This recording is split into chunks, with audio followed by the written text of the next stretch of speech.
Hi friends, beautiful রেসিপিতে তোমাদের সবাইকে স্বাগত। আজকে আমি একটি নতুন রেসিপি নিয়ে হাজির হয়ে গিয়েছি। আজকে আমি একেবারেই অনুষ্ঠান বাড়ির স্বাদে এঁচোড় চিংড়ি রেসিপি বানিয়ে দেখাবো। তো আমি যেভাবে বানিয়েছি এইভাবে বানালে খেতে খুবই ভালো লাগবে। প্লিজ বন্ধুরা ভিডিওটি ফার্স্ট থেকে লাস্ট অবধি দেখার জন্য অনুরোধ রইল। তো চলো বন্ধুরা শুরু করা যাক। তো এখানে এঁচোড় আমি টুকরো টুকরো করে কেটে ধুয়ে নিয়েছি। তো এরপর আলু চিংড়ি মাছ নিয়ে নিয়েছি। চিংড়ি মাছগুলোকেও ধুয়ে পরিষ্কার করে নিয়েছি। আলু টুকরো টুকরো করে কেটে নিয়েছি মাঝারি সাইজে। তো এরপর ওভেনের মধ্যে কড়াই বসিয়ে এখানে আমি জল দিয়ে নেব। জলটা দেওয়ার পর লবণ অ্যাড করে নেব 1 চামচ, ও হলুদ গুঁড়ো দিয়ে নেব 1 চামচ।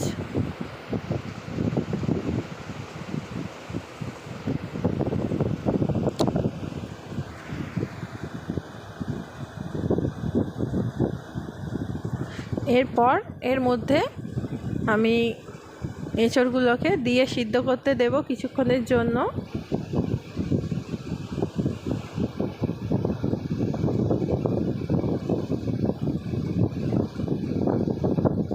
এঁচড়গুলো দেওয়ার পর ঢাকা দিয়ে সিদ্ধ হতে দিতে হবে এই 10 থেকে 12-13 মিনিটের জন্য।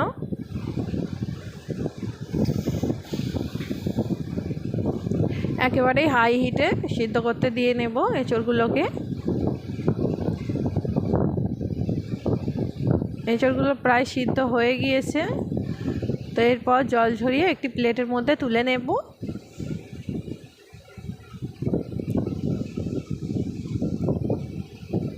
তো আবারও একটি কড়াই বসিয়ে নিয়েছি। কড়াইয়ের মধ্যে আমি এখানে তেল দিয়ে নেব পরিমাণ মতো। তেলটা দেওয়ার পর আলুগুলোকে দিয়ে নেব।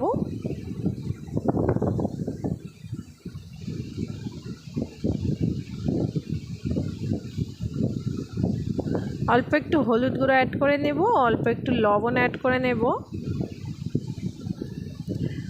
এরপর আলুগুলোকে ভেজে নিতে হবে ব্রাউন কালার করে।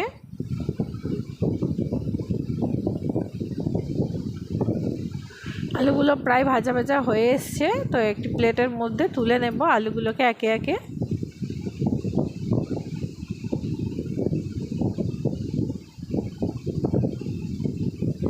আবারও আমি একই তেলের মধ্যে চিংড়ি মাছগুলোকে ভেজে নেব। তো চিংড়ি মাছগুলো প্রথমে দিয়ে নিলাম।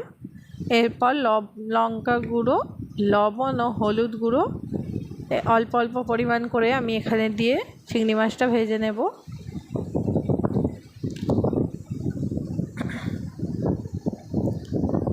পুরোপুরি লাল লাল করেই ভাজবো মাছগুলোকে।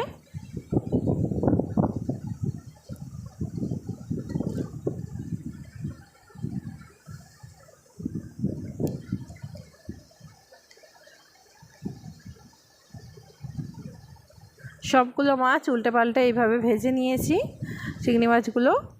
এরপর তুলে নেব।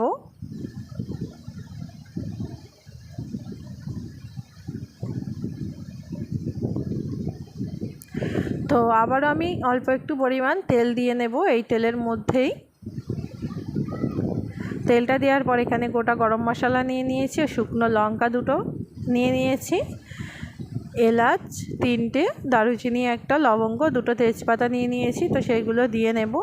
তো দেওয়ার পর একটু নাড়াচাড়া করে নিয়ে এখানে আমি পেঁয়াজ কুচি দিয়ে নেব।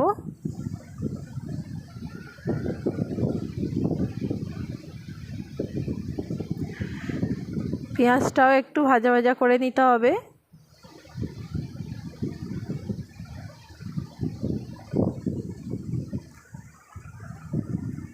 এর মধ্যে এখানে আদা রসুনের পেস্ট অ্যাড করে নেব 1 চামচ আদা বাটা, 1 চামচ রসুন বাটা। ভালোভাবে সমস্ত উপকরণ ভেজে নিতে হবে। তো আদা রসুনের কাঁচা গন্ধটা যতক্ষণ না যায়।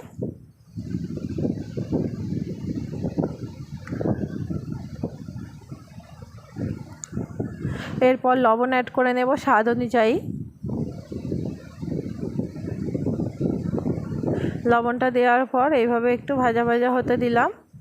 তো ভাজা ভাজা হয়ে এসছে প্রায় পেঁয়াজ, রসুন, আদা রসুন।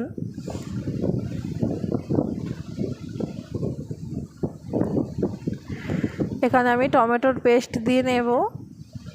2টো টমেটো আমি পেস্ট বানিয়ে রেখেছিলাম, তো টমেটোর পেস্টটা দিয়ে নেব। হলুদ গুঁড়ো দিয়ে নেব 1.5 চামচ পরিমাণ, লাল লঙ্কার গুঁড়ো দিয়ে নেব 1 চামচ পরিমাণ,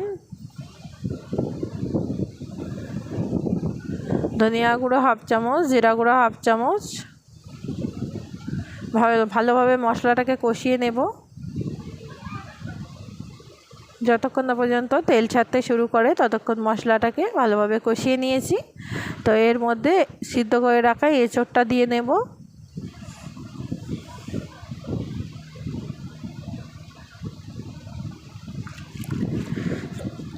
এঁচোড়টা দেওয়ার পর এঁচোড়টা কিছুক্ষণ কষিয়ে নিতে হবে মশলার সঙ্গে।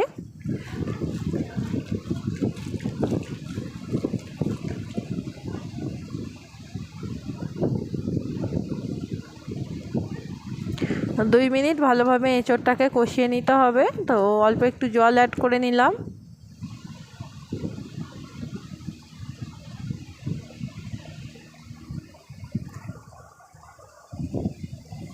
এরপর এখানে ভেজে রাখা আলুগুলো দিয়ে নেব। আলু ও এঁচোড় আবারও আমি কিছুক্ষণ কষিয়ে নেব।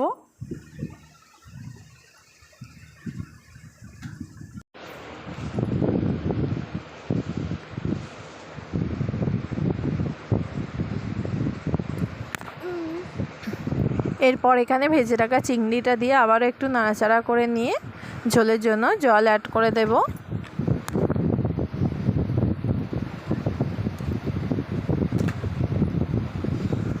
তো এখানে আমি টোটাল 3 কাপ পরিমাণ জল অ্যাড করে নেব।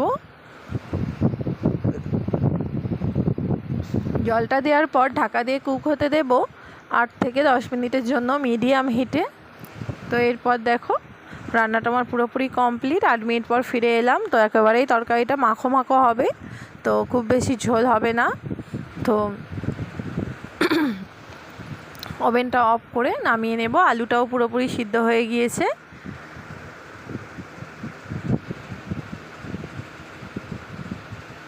যদি আমার রেসিপিটি ভালো লেগে থাকে বন্ধুরা, আমার চ্যানেলটি লাইক কমেন্ট শেয়ার আর সাবস্ক্রাইব করে দিও। তো তোমরাও এইভাবে এঁচোড় চিংড়ি বাড়িতেই বানিয়ে ফেলতে পারো, খেতে খুবই ভালো লাগে এইভাবে বানালে। দেখা হচ্ছে পরের রেসিপিতে। ভালো থেকো, সুস্থ থেকো। আর নতুন নতুন রেসিপি পেতে কমেন্ট বক্সে জানিও।